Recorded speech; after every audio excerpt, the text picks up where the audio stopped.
In this video, I'll be going over the top 10 great tips for writing a successful screenplay.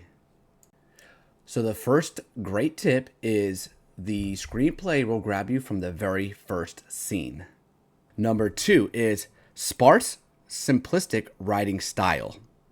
Number 3, the story evolves, is not given. Number 4, has a sense of purpose. Number 5, enters a scene late and leaves the scene early. Number 6, little and hidden exposition. Number 7, dialogue is short and to the point, not a lot of exposition. Number 8, conflict within the protagonist to make a character development.